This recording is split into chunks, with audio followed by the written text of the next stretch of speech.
สำหรับมือนี้เราวิดีโอนี้จะมาสรุปบทเรียนม .4 บทเรียนม .4 เกี่ยวกับทุกภาคเลยที่ว่ามันสำคัญอันนี้เป็นตามการคาดคะเนของตัวข้าพเจ้าเองน้องๆที่อยู่ม .4 จะเสร็จมืออื่นมือคืนนี่ต้องฟังไปเลยเนาะต้องฟังไปเลยข้าพเจ้าว่าแบบย่อๆว่าแบบรวบลัดเฉพาะคนที่รู้สูตรและคิดไรเป็นหรือว่าชื่อสูตรในข้อสอบมันมีการหมายสูตรเนาะครับก็ชื่อไว้เลยเอาง่ายๆฟิสิกส์ม .4 ครับจะเริ่มจากกระแสไฟฟ้ากงกระแสไฟฟ้าสลับแล้วก็หม้อแปลงแล้วก็เลนเอาง่ายๆเลยเนาะเอาคำนี้เลยเฮามาเบิ่งว่ากระแสไฟฟ้ากงมีอย่างแน่สำหรับกระแสไฟฟ้ากงกระแสไฟฟ้ากงแม่นกระแสที่ไหลในทิศทางเดียวเอาง่ายๆกระแสไฟฟ้ากงแม่นกระแสที่ไหลในทิศทางเดียวเนาะแล้วในกระแสไฟฟ้ากงจะมีกฎเกณฑ์คือกฎเกณฑ์โอห์มกฎเกณฑ์โอห์มมีอยู่ว่า U เท่ากับ I คูณ R กฎเกณฑ์โอห์มเท่ากับ U เท่ากับ I คูณ R U แม่นหยัง U แม่นผลลบระดับไฟฟ้ามีหัวมันเป็นโวลต์ขอให้ซบจู่ได้หนึ่ง U แม่นผลลบระดับไฟฟ้ามีหัวมันเป็นโวลต์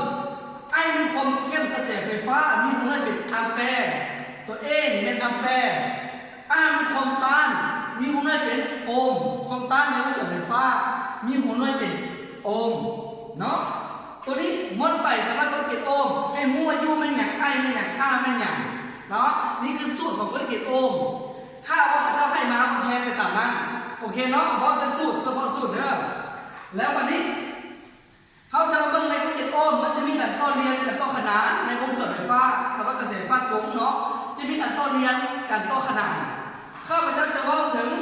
ต่อเครื่องต้านไฟฟ้าแบบต่อเรียนมันก็จะมี3ตัวที่พัวพันกันเองนี่ I U R ในการพัวพันกันเองสำหรับการต่อเรียนเนาะเครื่องต้านสำหรับการต่อเครื่องต้านแบบต่อเรียนถ้าเป็นกระแสไฟฟ้า I จะเท่ากับ I 1เท่า I 2เท่าต่อไปมีเท่าไหร่เท่านั้นเนาะสำหรับการต่อเรียนบัดนี้ U เท่ากับ U 1บวก U 2บวก U ต่อไปถ้ามีแล้วบัดนี้ R เป็นความต้านไฟฟ้า R จะเท่ากับ R 1บวก R 2บวก R ต่อไปถ้ามีนี่เป็นวงจรการต่อเรียนต่อในสายเดียวกันแบบนี้อันนี้เครื่องต้านนี่เครื่องต้านต่อในสายเดียวกันแบบนี้เขาห้องว่าการต่อเรียนเนาะเอาง่ายๆผ่านเลยบัดนี้การต่อเครื่องต้านไฟฟ้าแบบต่อขนานนี่การต่อเครื่องต้านแบบขนานมันแยกสายเนาะต่อเรียนต่อขนานพูดได้กันไหนคือมันแยกสายนี่การต่อแบบขนานสำหรับการต่อแบบขนาน I ก็จะเท่ากับ I 1บวก I 2บวก I ต่อไปเท่านี้เอาง่ายท่านที่2ตรงกับ I 1บวก I 2 U เท่ากับ U 1เท่า U 2สำหรับความต้านรวม1ส่วน R รวมเท่ากับ1ส่วน R 1บวก1ส่วน R 2เนาะสมมุติว่าให้กระแสไฟฟ้ามากระแสไฟฟ้า I 1นั้น1กระแสไฟฟ้า I 2แม่น2แสดงว่า I รวมจะเท่ากับ1บวก2จะเป็น3 I รวมสมมุติเนาะแล้ววันนี้ตัวนี้หมดไปสำหรับการต่อเรียนกับต่อขนานแล้วมาต่อกันเลยเอาแบบไวๆกันเลยคือสำหรับความต้านไฟฟ้าของสายไฟนี่สายไฟที่มีความต้านไฟฟ้าเนาะมีความต้านไฟฟ้าอยู่แล้วจะได้ความต้านมาในจังไหนถ้าผู้เขียนออกมาถ้าผู้เขียนบอกอยู่ในแล้วมีความต้านอยู่ด้วยเป็นโอห์มเท่ากับโล L ส่วน A โลเป็นอย่างโลเป็นความต้านกับพอกหรือว่าธาตุที่ทำให้สายไฟ L เป็นความยาวของสายไฟฟ้า A เป็นอย่าง A เป็นเนื้อที่หน้าตัดของสายไฟฟ้า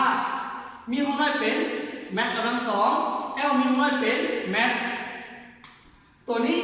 ความต้านกับพอกมีความน้อยเป็นโอห์มแมท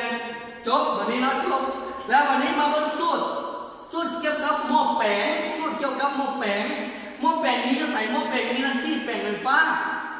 แต่ใหญ่หาน้อยหรือจะพอไฟฟ้าแต่น้อยหาใหญ่ได้เช่นเดียวกันสายชาร์จโทรศัพท์เนาะสายชาร์จโทรศัพท์หัวชาร์จใส่มือนี้หม้อแปลงเช่นเดียวกันมันอาจจะแปลง220 โวลต์เป็น6 โวลต์ก็ได้ที่โทรศัพท์เราใช้ปัจจุบันนี้จะเท่ากับ ผลลบระดับไฟฟ้าในหม้อแปลงเนาะ U1 ส่วน U2 เท่ากับ N1 ส่วน N2 ถ้าเป็นกระแสไฟฟ้าจะเป็น I2 ส่วน I1 U แม่นอย่าง U แม่นผลลบระดับไฟฟ้าเส้นเดียวกัน U แม่นผลลบระดับไฟฟ้าคือผลลบระดับไฟฟ้าของอันนี้เอาห้องมาก่อสายต้นอันนี้ก่อสายสำรองถ้า U1 ก็เป็นผลลบระดับไฟฟ้าของก่อสายต้น U2 ก็เป็นผลลบระดับไฟฟ้าของก่อสายสำรองแล้ว N ได้มานี่ N แม่นจำนวนกนี้ N1 กับแม่นก่อสายต้นมีวงเล็บเป็นหอบ N1 แม่นจำนวนหอบของก่อสายต้นมีหน่วยเป็นหอบแล้ว N2 เส้นเดียวกันจำนวนหอบของก่อสายสำรองมีวงเล็บเป็นหอบสำหรับในโซนนี้เบิ้ลตรงนี้เนาะแล้วเบิ้ลวิดีโอข้างๆจะว่าหนึ่งกระแสไฟฟ้าสลับกับจะว่าถึงเกี่ยวกับเลนสูตรเกี่ยวกับเลนสำหรับกระแสไฟฟ้าผมมีอยู่เท่านี้สรุปมาคือ1กฎกระแสไฟฟ้าผมจะมีกฎเกณฑ์โอห์มยูเท่ากับไอคูณอาการต่อเรียนจะมีการพบพันแบบนี้การต่อขนานจะมีการพบพันลักษณะนี้แล้วความต้านไฟฟ้าของสายไฟนี่ R เท่ากับโล L ส่วน A ตัวนี้ของหม้อแปลงเนาะแล้วเบิ้งวิดีโอข้างๆจะเห็นกระแสไฟฟ้าสลับกับเลนส่วนเลนลบเนาะชื่อเท่านี้โอเค 50% ได้ไก่แน่นอนถ้าประกัน 50% ได้ไก่แน่นอนดีกว่าได้สำหรับคนที่บ่มักเรียนมักเอาแบบย่อๆโอเคแล้วเบิ้งวิดีโอขั้นถัดไป